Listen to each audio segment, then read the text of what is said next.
ఈ వేసవిలో చల్లదనంతో అయితే గెలిచేద్దామండి. మస్క్ మెలాన్ సాబుదానా సబ్జాతో అయితే సూపర్ కూల్ డ్రింక్ అయితే చేశాను, చూసేయండి. దీనికోసం అయితే మనం ముందుగా 2 టేబుల్ స్పూన్స్ సగ్గుబియ్యం తీసుకుని ఒక చిన్న బౌల్లో వేసుకుని వాటర్ వేసుకుని దాన్ని మనం నానబెట్టుకోవాలండి ఒక హాఫ్ అన్ అవర్ పాటు. తర్వాత ఒక 2 టీ స్పూన్స్ సబ్జా సీడ్స్ కూడా వేసుకుని కొంచెం వాటర్ వేసుకుని వీటిని కూడా నానబెట్టుకోవాలి. ఇప్పుడు మనం నానబెట్టుకున్న సగ్గుబియ్యం ఏవైతే ఉన్నాయో అవి నానిపోయిన తర్వాత ఒక చిన్న బౌల్లో వాటర్ వేసుకుని అండ్ అవి వేడెక్కిన తర్వాత ఈ సగ్గుబియ్యం కూడా అందులో వేసుకుని సగ్గుబియ్యం ఉడికేదాకా కొంచెం ట్రాన్స్పరెంట్ అయ్యేదాకా చూసుకోవాలండి. సగ్గుబియ్యం ఉడికిపోయిన తర్వాత మనం ఒక స్ట్రైనర్ తీసుకుని ఆ ఎక్స్ట్రా వాటర్ ఏదైతే ఉందో అదంతా స్ట్రెయిన్ చేసేసుకోవాలి. కొంచెం చల్లటి నీళ్ళు వేసుకుని స్ట్రెయిన్ చేసుకుంటే ఆ జెల్లీ లిక్విడ్ అంతా అయితే త్వరగా వెళ్ళిపోద్దండి.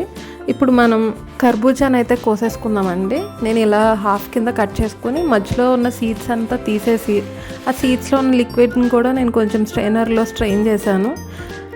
ఇప్పుడు మనం ఈ కర్బూజాని ఇలా కట్ చేసుకుంటే చాలా ఈజీగా అయితే వచ్చేస్తుందండి. కొంతమంది అయితే పీల్ చేసుకుంటారు, కానీ పీల్ కాకుండా ఇలా కట్ చేసుకోవాలి. ఇలా కట్ చేసుకుంటే మీకు చాలా ఈజీగా అయితే త్వరగా అయితే అయిపోతుంది. ఊపిరి పీల్చే ఎండలకి చల్లదనం ఇచ్చే ఈ మస్క్ మెలాన్ జ్యూస్ అయితే చాలా రిఫ్రెషింగ్గా ఇంకా చల్లగా అయితే కూల్గా చాలా బాగుంటుంది. ఇప్పుడు ఈ ముక్కల్ని మిక్సీ జార్లో వేసుకుని వాటర్ కానీ పాలు కానీ ఏమీ వేసుకోకుండా కొంచెం బాగా జ్యూసీలాగా అయితే చేసుకోవాలి. ఎందుకంటే మనం పాలు కానీ ఏదైనా వేసుకుంటే అది ముక్కలు కింద అయితే ఉండిపోతుంది. ఇప్పుడు ఒక్కసారి మిక్సీ పట్టేసిన తర్వాత అందులో నేను అప్పుడు పాలు అయితే వేసానండి. పాలు మీకు కావలసినంత షుగర్ వేసుకొని మిక్సీ పట్టుకోండి. ఇప్పుడు మనం మిక్సీ పట్టుకున్న దీంట్లో మనం ఆల్రెడీ చేసి పెట్టుకున్న సగ్గుబియ్యం ఉన్నాయి కదండి, అవి వేసుకుని ఇంకా మనం సబ్జా కూడా నానబెట్టుకున్నాం కదండి, అవి కూడా కావలసినంత వేసుకొని బాగా అయితే కలుపుకోవాలి.